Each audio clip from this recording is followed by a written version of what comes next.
This is the video recording for homework 6 of probability and stochastic process. Here we discuss the question 2 of homework 6. And we are given the density function, joint density function of x and y to be equal to b when x squared plus y squared is less than or equal to 1 and is equal to 0 otherwise. So we first need to find out b so that xy is a valid joint density function. As we discussed similarly in the first question, for density function to be valid, the integral of these two different parameters should be equal to 1.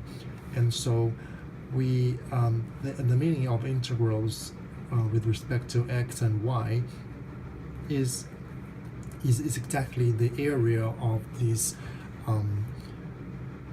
feasible domain of x and y, which is actually pi. If we draw a circle on the coordinates, and we can easily find that area of this circle is actually is pi r squared, which is equal to 1.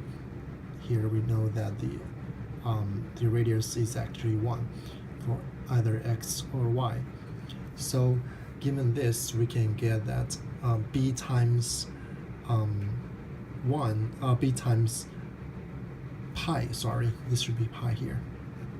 B times pi is equal to 1, and we get b is equal to 1 over pi.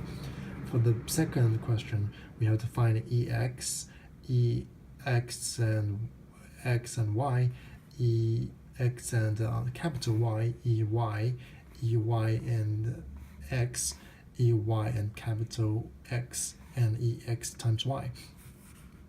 So we can just directly calculate these numbers out.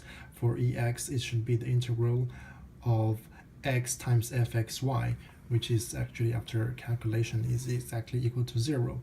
And so similarly, we can get ex on the condition of y, lower size y, it should be actually 0, because there are actually no elements of y in ex. So it's exactly this value. And for ex under the condition of capital Y, it should be the integral of x times the conditional density function of fx under y, capital Y, which is exactly equal to 0. And according to symmetry, x and y are actually equivalent parameters. We can get the other three values to be exactly 0. And to find exy, we can use this theorem where ex is exactly the e of ex under the condition of y. So this is equal to this, and we can get the final value is equal to 0, where we can simplify the inner side of this e to be x times e of y under the condition of y. This is exactly 1. So we can get ex is actually equal to 0, as we obtained from before. And so we can get that ex times y is exactly the product of ex and ey, which is 0. This proves that x and y are uncorrelated.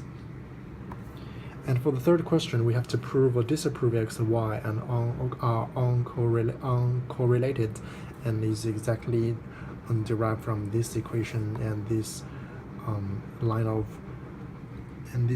of argument. We can get that x and y are actually uncorrelated. This is the end of this video.